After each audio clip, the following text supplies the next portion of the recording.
Agenda आज तक के अगले सेशन में आप सभी का बहुत बहुत स्वागत है। इस सेशन का नाम ही है इंडिया वाया यूपी, और वो इसलिए कि क्या 2024 के लिए जो मिशन विपक्षी गठबंधन इंडिया ने बनाया है उसका रास्ता उत्तर प्रदेश से निकलेगा। आज इसी पर चर्चा करने के लिए पूर्व मुख्यमंत्री उत्तर प्रदेश के और समाजवादी पार्टी के दिग्गज नेता, तालियों के साथ स्वागत कीजिए, अखिलेश यादव हमारे साथ मंच पर है। अखिलेश जी, पहला प्रश्न आपसे यही है, इंडिया गठबंधन वाया यूपी, क्या यूपी से रास्ता निकलेगा मोदी जी को हैट्रिक से रोकने का? क्या अखिलेश जी ये रास्ता निकालेंगे विपक्ष के लिए? मैं धन्यवाद देता हूं आपका इस कार्यक्रम में बुलाने के लिए। और जैसा कि आपने कहा कि यूपी से रास्ता निकलेगा, यूपी से ही रास्ता निकलेगा। जो नारा समाजवादियों ने दिया है कि 80 हराओ भाजपा हटाओ, और इसके साथ साथ इंडिया गठबंधन का जो समाजवादियों की रणनीति है वो पीडीए है। इस बार एनडीए की हार पीडीए से होगी। लोग जब आकलन करेंगे और आकलन करने के बाद जो मतदान होगा, अभी जो हाल ही में परिणाम देखें वो परिवर्तन के परिणाम थे, और अगर परिवर्तन के परिणाम थे तो भारतीय जनता पार्टी के लिए बहुत चिंता का विषय उत्तर प्रदेश का है कि अगर जनता परिवर्तन चाहती है तो उत्तर प्रदेश में परिवर्तन होगा। 80 हराओ भाजपा हटाओ, पीडीए ही जिताएगा, पीडीए ही एनडीए को हराएगा। आपके पीडीए को जरा डिकोड करते हैं, क्योंकि अल्टीमेटली अगर इंग्लिश में हम पीडीए देखें तो पब्लिक डिस्प्ले ऑफ अफेक्शन के लिए ये इस्तेमाल होता है। आपके पीडीए का क्या अर्थ है? जैसे हम आप सब लाल रंग में बैठे हुए हैं, तो लाल रंग को भी हम डिफाइन कर सकते हैं। ये सोचने की बात है, हम कैसे डिफाइन करते हैं उसको। जो लोग आज़ादी के बाद से जिनका योगदान बहुत रहा है, जिसको लेकर के भारतीय जनता पार्टी एक नारा देती है, सबका साथ सबका विकास। सबका साथ तभी संभव है जब आप बराबरी की बात करें।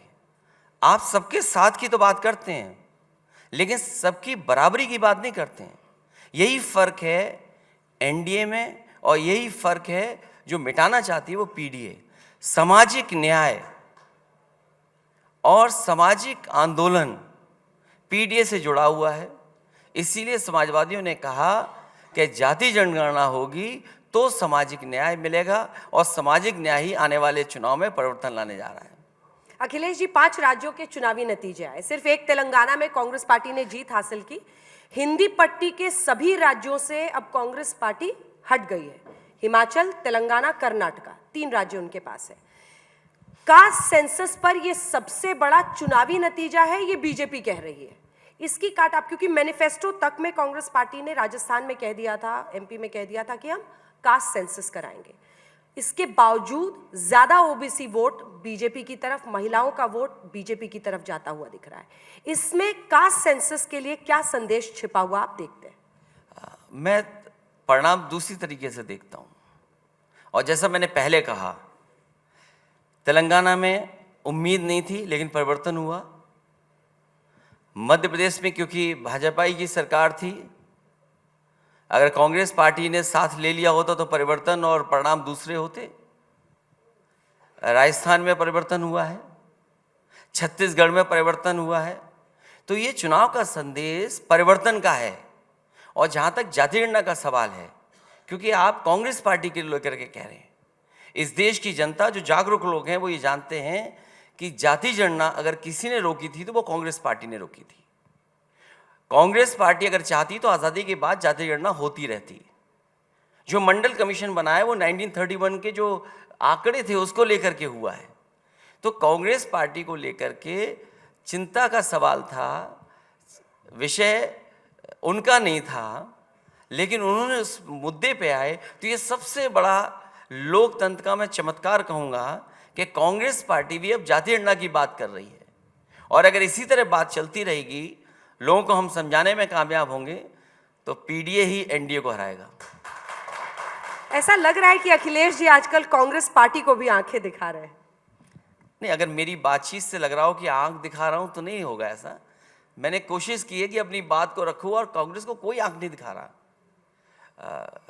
कांग्रेस ने परिणाम देख लिया है, अब सबको साथ लेके चलेंगे। आपको बुरा लगा था जब कमलनाथ की तरफ से इस तरह के शब्द बोले गए थे? आप पूर्व मुख्यमंत्री हैं और आपको लोग देश में जानते हैं, लेकिन कांग्रेस ने जिस कैलस तरीके से गठबंधन को एमपी में हैंडल किया, मतलब लापरवाही के साथ, वो आप बार बार उस पर इशारा कर रहे हैं कि वो भारी पड़ा। वो बात खत्म हो गई है, अब बात इंडिया के गठबंधन की है। वो प्रदेश के चुनाव खत्म हो गए हैं, वो बात अब खत्म हो गई। अब अगली लड़ाई क्या है, अगली परिस्थितियां क्या होंगी, उस पर हम लोग विचार कर रहे हैं। उसके बाद कमलनाथ जी से बात हुई आपकी? मेरी बात नहीं हुई। क्या आपको लगता है कि कांग्रेस पार्टी ने कर्नाटक की जीत के बाद जो दूसरी मीटिंग हुई थी इंडिया गठबंधन की, वो बेंगलुरु में हुई थी, और ऐसा लग रहा था कि कांग्रेस पार्टी उस समय अपर हैंड के साथ पूरे गठबंधन में हावी हो रही है? क्या वो इन 3 राज्यों के नतीजों के बाद आप जैसे क्षेत्रीय दल, जेडीयू, आरजेडी, समाजवादी पार्टी, आपकी पार्टी, सारी पार्टियां आप कांग्रेस को आईना दिखाने में लग गई हैं? राजनीति में कोई किसी को आईना नहीं दिखाता है, जनता सर्वोपरि है। जनता जो चाहती है वो बात हमको कहना पड़ेगा। अगर जनता को पसंद है पीडीए, तो हम पीडीए की बात करेंगे। जो जनता को एक जमाने में अच्छे दिन पसंद थे, लेकिन वो कथनी थी, वचन नहीं था। अगर बीजेपी का हम आकलन करेंगे तो उनका केवल कथन था, नारा था, वो उनका वचन नहीं था। तो क्या अच्छे दिन आ गए? तो ऐसे आपकी बात पे लोगों को भरोसा हो जाएगा। वो तो कह रहे हैं मोदी की गारंटी अब चलेगी। कर्नाटका में कांग्रेस ने गारंटी शुरू की, अब वो कह रहे हैं मोदी की गारंटी पर जनता भरोसा करती है। इसका क्या काट है आपके पास? देखिए, बीजेपी दूसरे का नारा, दूसरे की अच्छी चीज को अपनाने में बहुत समझदार पार्टी है। अगर उनकी गारंटी है तो बीजेपी की ये भी तो गारंटी है, महंगाई की गारंटी है, बीजेपी की बेरोजगारी की गारंटी है, बीजेपी की डीजल पेट्रोल की महंगाई की गारंटी है। आपके किसान को जो गारंटी का वादा किया था कि आय दोगुनी हो जाएगी, क्या वो गारंटी पूरी हो गई? आपने किसानों को जो और सुविधाएं देने की बात कही थी कि फसल बीमा से आपको लाभ मिलेगा, क्या वो गारंटी बीजेपी की पूरी हो गई? तो सवाल ये है कि गारंटी कौन सी गारंटी? बीजेपी अगर है तो महंगाई की गारंटी है, चीजें बिकने की गारंटी है। आपके जो पीडीए के लोग हैं उनके साथ धोखे की गारंटी है।